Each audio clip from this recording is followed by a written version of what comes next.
President Biden will be in California today to campaign for Governor Gavin Newsom as he faces a potential recall. Tomorrow is the last day to vote in the election. Millions of people have already cast their ballots in the race that has generated intrigue across the country. 46 candidates are looking to replace Newsom. The election carries implications for Democrats far past the nation's most populous state. Anthony Pura has the latest from Los Angeles. Just vote no. Just vote no. Governor Gavin Newsom is fighting for his political life. President Biden is set to join him for the final hours of his campaign today. The latest polls are trending in Newsom's favor. A recent survey by the Hoover Institution and Stanford University's Lane Center estimates 57% of likely voters will vote no on the recall, while 43% will say yes to removing Newsom from the state's top elected office. But some earlier polls indicate it's going to be close. Mindy Romero is with the Price School of Public Policy at USC. She says the outcome will depend on Democratic voter turnout. And if they sit out, it's probably going to make it a lot closer for Newsom. Romero says the outcome has national political implications. If he loses or if he wins and it's close, that will be spun by Republicans and others, state and nationally, as a failure, as evidence that Democratic leadership, Democratic policies are bad for America. It will take a simple majority of voters to recall the governor.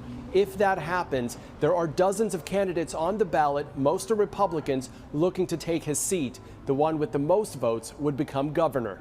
Talk show host Larry Elder is the GOP frontrunner. It could be a very small sliver of the population, potentially in the single digits. The recall petition began circulating in February 2020, citing Newsom's policies on several issues, including immigration, homelessness, and taxes. The effort picked up during the pandemic after he installed some of the strictest COVID-related restrictions in the nation. Anger hit a fever pitch and recall signatures shot up when Newsom was caught ignoring his own advice, attending an expensive dinner with lobbyists, no masks, and no social distancing. Many have already cast their vote. I think that the state's going the wrong way, and I'm hoping that maybe we'll change it. I don't want to see California go to anything like Florida or Texas. Knowing there's a lot on the line for control of the Golden State. Anthony Pura, CBS News, Los Angeles.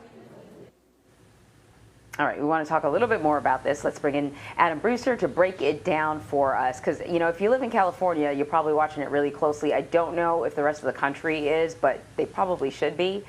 Let's start with President Biden, though. He's going to make a stop in California today. What can we expect to hear from him? President Biden is sort of the cap on a national effort by Democrats to combat this recall. We've seen Vice President Kamala Harris, who was there last week. We've seen progressive leaders, Senator Bernie Sanders, Senator Elizabeth Warren, who have been active in encouraging their supporters to vote no in this recall. And it's sort of been Democrats we've seen sort of nationalize this race and sort of say, you know, this is about more than just what's happened in California. It's about what the Democratic Party wants to do. California is obviously heavily Democratic state. Registered Democrats outnumber registered Republicans by a 2-to-1 margin in this state. And so the argument from Newsom and from some of these national Democrats, and you'll probably hear some of the same from President Biden today, is that this is about Republicans trying to get in at a level of state government that they can't do at a normal election. And this is about trying to stop the things that we're trying to do to combat the pandemic, to address climate change, to address gun violence, and all these other sorts of issues that we think our voters like. And, you know, we've seen Republicans sort of try to take a step back and not make it such a national focus and say, you know, what has Governor Gavin Newsom done for you on crime? What has he done for you on schools? And try to focus on him. But, you know, this signal today from President Biden just shows, you know, how much national Democrats want to, I should say, win this race to keep Governor Newsom in power. It would certainly be a stunning upset, you know, if Gavin Newsom were to be unseated. It certainly seems, you know, the momentum has swung back in his favor compared to about 6 weeks ago. But certainly, you know, some of the things that we've heard from the vice president last week, from Senators Sanders and Warren, you can expect to hear from the president today to say this isn't just about California. This is about what the Democratic Party wants to be doing at a larger level. And in order to keep doing that, we need to be able to do it in California. Yeah, because, here's the thing. California, huge population, but also huge GDP, larger than many other countries in the world. So often, the way California goes is the way the rest of the country often follows because of that. It has a tremendous amount of influence. So to me, what's so interesting about this recall election is kind of like these two questions that are going to be asked. And Anthony's story sort of dug into it a little bit. The first question is, should the governor be recalled? The second question is, who should replace him? And as I understand it, and I want you to sort of explain it, the person who gets the kind of the largest percentage, and we're talking about 40-odd people competing for this, is the one that gets to be the next governor. As simple as that, which is a pretty small segment of the population that if the governor is going to be impeached, a pretty small segment of the population that's going to, or rather is going to be the one choosing the winner.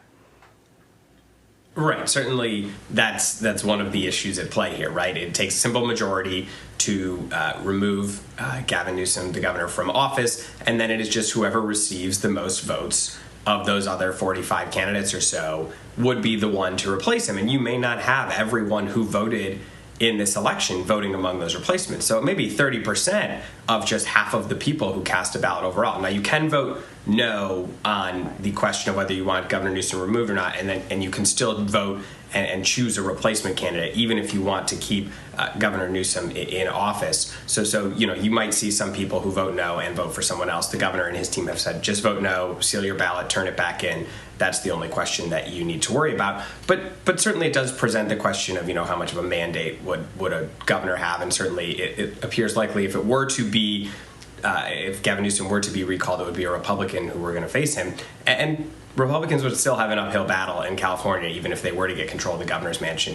Democrats dominate the state legislature. They control, the local powers of government in many of California's large cities. So certainly there would still be, those mechanisms in place. And some of the Republicans who are running have acknowledged that, to say, hey, I know that I'd be dealing with a heavily Democratic legislature, and this would be, a challenge to sort of get things done, and there's only so much, that they would be able to do besides sort of at the executive power level. So an interesting, dynamic that, we'll see unfold, where you could have someone winning with 25-30% of just a smaller overall set of votes total compared to the number cast, and certainly the number of registered voters in California, which is about 22 million voters. Right, and I just want to clarify, I said the word impeach. It's recalled. He's being recalled, not impeached. The GOP, some GOP members are already suggesting that if Governor Newsom wins, it will be because the election was rigged. Could we see some fallout similar to what we saw during the 2020 election? Well, certainly, this was, Larry Elder, who is a conservative talk show host who has been the front runner among the replacement candidates since he got into the race, sort of suggested last week that there might be some shenanigans, and he's talked about being ready to file lawsuits, and, campaigns are pretty much always ready to file lawsuits. He's also encouraged supporters to, if they see anything that seems suspicious, to go to his website and report it. And so, he seems to be sort of laying some of the groundwork that we saw laid before the 2020 election. Now, in an interview with Major Garrett, he backed off that a little bit and said, I'm hopeful that there won't be any issues, and I think the recall is going to win by enough that there won't be any sort of shenanigans that could overcome that. But certainly this is something that we've seen the Republican Party struggle with for almost a year, if not a bit longer, because the former President Trump was talking about fraud in the election well before November 2020. Now, things certainly ratcheted way up afterwards, and that has continued, and we've continued to see that wing of the party sort of talk about election fraud as an issue, and we've seen other Republican leaders, even Chris Christie in California just last week, sort of denouncing those who are making those claims. So I think it remains to be seen just how loud those claims will be afterwards. But certainly there's been no indications of any widespread fraud in 2020. I think we've covered that at length many times, yes. And nothing to indicate it going into tomorrow. That is good to hear. Adam, thank you very much. Thanks.